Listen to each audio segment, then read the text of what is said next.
लोग एक टैंकर के पीछे सड़क पर ये क्या कर रहे हैं।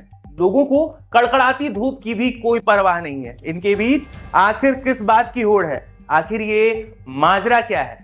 ये तस्वीर है दिल्ली की, और तस्वीरों में दिख रहे लोग भी दिल्ली के ही रहने वाले हैं।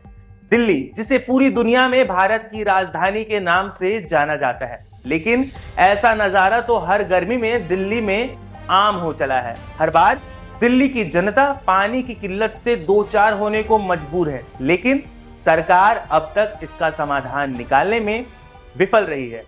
नमस्कार, मैं मृत्युंजय एक बार फिर से आपके सामने एक अलग मुद्दे के साथ आ गया हूं। आरोप प्रत्यारोप के दौर में दिल्ली की जनता बूंद बूंद पानी को तरस रही है। मामला सुप्रीम कोर्ट तक चला गया है, लेकिन इस जल संकट का कोई समाधान निकलता नहीं दिख रहा है। दिल्ली में एक तरफ तो लोगों के बीच पानी के लिए हाहाकार मची है, वहीं दूसरी तरफ इसे लेकर राजनीति भी शुरू है। हालात ये हो चले हैं कि भाजपा आम आदमी पार्टी के पाले में गेंद उछालती है, तो वहीं आम आदमी पार्टी के नेता उसी गेंद को वापस भाजपा की तरफ उछाल देते हैं। मतलब साफ है कि राजनीतिक दलों के बीच गेंद को एक से दूसरे पाले में फेंकने की होड़ मची है। मतलब जवाबदेही के नाम पर सभी बचते ही नजर आ रहे हैं। हाँ, लेकिन एक दूसरे पर आरोप लगाने में कोई गुरेज नहीं की जा रही है। हर साल यह जल संकट दिल्ली की जनता के लिए विकराल बनता जा रहा है। इसके बाद भी आखिर इसका हल क्यों नहीं निकल रहा है। एक गंभीर सवाल यह भी है कि हर बार की तरह इस बार, या यूं कहें कि इस बार दिल्ली में कुछ ज्यादा ही पानी की किल्लत देखने को मिल रही है। दिल्ली की कॉलोनी को देखें तो यहां एक दो ही टैंकर पहुंच पाते हैं। हाँ, जाहिर है लोगों को इन टैंकर पर निर्भर रहना पड़ रहा है।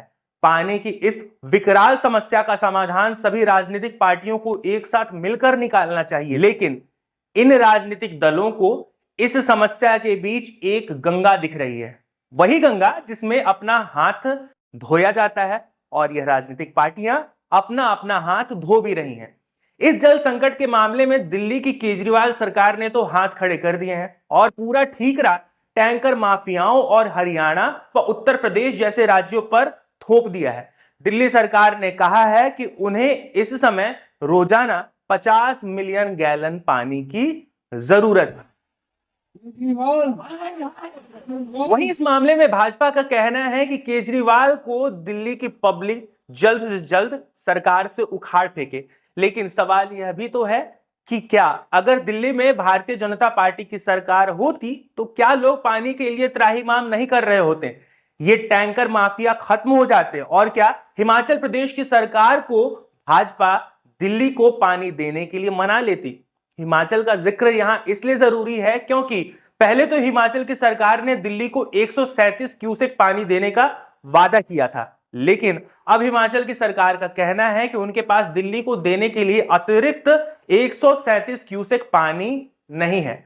आपको यह भी बताते चलें कि दिल्ली अपनी 90% से ज्यादा पेयजल आपूर्ति के लिए पड़ोसी राज्यों पर निर्भर है। इन राज्यों में हरियाणा, हिमाचल प्रदेश, उत्तर प्रदेश और उत्तराखंड जैसे राज्य अहम हैं। पेयजल की आपूर्ति जो दिल्ली को की जाती है उसमें 40% पानी यमुना नदी जैसे सोर्स से आता है। सुप्रीम कोर्ट के हस्तक्षेप के बाद भी इस जल संकट का कोई समाधान निकलता नहीं दिख रहा है। सुप्रीम कोर्ट ने दिल्ली सरकार को साफ तौर पर हिदायत दिया है कि वे इस मामले में UYRB यानी अपर यमुना रिवर बोर्ड में जाएं और मानवीय आधार पर अतिरिक्त पेयजल की आपूर्ति करने की मांग करें।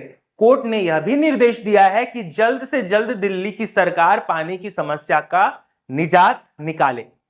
कोर्ट में दिल्ली सरकार ने क्या कहा, इसके बारे में भी जान लेते हैं। दिल्ली सरकार में कहा है कि टैंकर माफिया पानी की किल्लत के लिए पूर्ण रूप से जिम्मेदार है, और ये टैंकर माफिया दिल्ली में नहीं बल्कि हरियाणा और उत्तर प्रदेश की तरफ से ज्यादा ऑपरेट कर रहे हैं। दिल्ली सरकार के वकील अभिषेक मनु सिंघवी ने कहा है कि हरियाणा और दिल्ली पुलिस को अपने बॉर्डर पर टैंकर माफिया के खिलाफ सख्त कार्रवाई करनी चाहिए, और अगर अदालत ऐसे लोग पर कड़ी से कड़ी कार्रवाई करती है तो बाकी लोगों के लिए यह एक मिसाल बन जाएगा, और इस पानी के काले धंधे से लोग पीछे हट जाएंगे।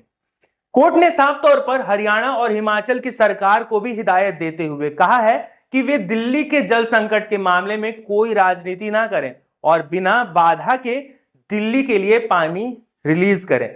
अब आप यह भी जान लीजिए कि दिल्ली में कहां से कितना पानी आता है। दिल्ली की आपूर्ति का बड़ा हिस्सा हरियाणा से आता है। हरियाणा के मुनक नहर से रोजाना 750 क्यूसेक पानी दिल्ली को दिया जाता है। यह पानी हैदरपुर, बवाना, नांगलोई और द्वारका वाटर ट्रीटमेंट प्लांट को भेजा जाता है। दिल्ली की जल आपूर्ति अपर गंगा कैनाल, भाखड़ा स्टोरेज और ग्राउंड वाटर से होती है। यमुना से करीब 41% और अपर गंगा कैनाल से 27%, भाखड़ा स्टोरेज से 24% और ग्राउंड वाटर से 9% जल की आपूर्ति की जाती है। इस जल संकट से दिल्ली में जो इलाके सबसे ज्यादा प्रभावित हैं उनमें पीतमपुरा, शालीमार बाग, सरस्वती विहार, पश्चिम विहार, राजा garden, Ramesh Nagar, Rashtrapati Bhavan, supreme court, Delhi high court समेत और भी कई छोटे छोटे इलाके शामिल हैं। इस वक्त दिल्ली के तमाम वाटर ट्रीटमेंट प्लांट से रोजाना 1000 से 1005 मिलियन गैलन पर डे पानी का उत्पादन होता है। ये पानी दिल्ली के अलग अलग हिस्सों में पहुंचाए जाते हैं। 7 जून से इनके उत्पादन में कमी आई है, यानी कि ट्रीटमेंट वाटर में गिरावट है और ये घटकर 993 mgd हो गया है। वहीं 9 जून के बाद से इस आंकड़े में और भी गिरावट आई है, ये 973 mgd पहुंच गया है। 12 जून को ये 951 mgd पर पहुंच गया। इन आंकड़ों के मुताबिक अब तक पानी के उत्पादन में 50 mgd की कमी हुई है। अब जल संकट का मामला गर्म हो ही चला है तो इस पर राजनीतिक रोटियां तो सेकी ही जाएंगी। अब जल संकट मामले में दिल्ली के सांसद रामवीर सिंह बिधूड़ी, नई दिल्ली से सांसद बांसुरी स्वराज और बीजेपी के प्रदेश प्रवक्ता शंकर कपूर ने कहा है कि दिल्ली की जल मंत्री आतिशी सिंह ने यह गलत आरोप लगाया है कि दिल्ली का हिमाचल और हरियाणा ने पानी रोक दिया है। आतिशी ने यह आरोप लगाया था कि हिमाचल ने जो पानी छोड़ा था उसे हरियाणा रिलीज नहीं कर रहा है, जबकि हिमाचल की सरकार ने सुप्रीम कोर्ट में कहा है कि उसने अभी तक पानी छोड़ा ही नहीं है। वहीं विपक्ष ने इस पर आरोप लगाया है कि दिल्ली सरकार टैंकर माफियाओं का बचाव कर रही है। कांग्रेस ने राष्ट्रीय राजधानी दिल्ली में जल की गंभीर संकट को देखते हुए इसके विरोध में दिल्ली के सभी 280 ब्लॉकों में प्रदर्शन करने का फैसला किया है। कांग्रेस पार्टी दिल्ली की इस मामले में भाजपा और आम आदमी पार्टी की सरकारों की आंखें खोलने के लिए यह प्रदर्शन करने जा रही है। जल संकट को लेकर दिल्ली सरकार ने भी एक अहम बैठक किया है। जल मंत्री आतिशी ने कहा कि उनकी बात हिमाचल के सीएम सुखविंदर सिंह सुक्खू से हुई है। उन्होंने आश्वासन दिया है कि जो भी जरूरी कागजात हैं वो अपर यमुना रिवर बोर्ड को देने को तैयार है, ताकि रिवर बोर्ड ये आकलन कर सके कि वो हिमाचल से कितना पानी दिल्ली को कब दे सकते हैं। हालात को देखते हुए तो यही लग रहा है कि दिल्ली की आम आदमी पार्टी जल संकट को लेकर हर तरफ से बचने की कोशिश कर रही है। जल की आपूर्ति के लिए पड़ोसी राज्य जिम्मेदार हैं, टैंकर माफियाओं के लिए पड़ोसी राज्य जिम्मेदार हैं। क्या अगर सरकार पहले से ही सजग हो जाती तो जल माफिया आज इतने एक्टिव होते? बावजूद इन्हें दिल्ली सरकार तरजीह न देते हुए दिल्ली में पानी की कमी को सप्लाई की कमी बता रही है। आखिर क्या वजह है कि तमाम पार्टियां भी एक दूसरे पर जल संकट को लेकर आरोप प्रत्यारोप कर रही हैं, लेकिन कोई भी इन टैंकर माफियाओं को गंभीरता से नहीं ले रहा है? क्या टैंकर माफिया इस शॉर्टेज के लिए कहीं से जिम्मेदार नहीं है? यह तो अपने आप में एक बड़ा सवाल है और इसका जवाब दिल्ली के वोटरों को उस समय अपने नेता से मांगनी चाहिए जब ये अपने लिए वोट मांगने आपकी गली और मोहल्लों में आते हैं। इनसे पूछना चाहिए कि जब हर समस्या के लिए पड़ोसी राज्य ही जिम्मेदार है तो दिल्ली की जनता के द्वारा चुने सरकार का क्या फायदा है। इस वीडियो में इतना ही।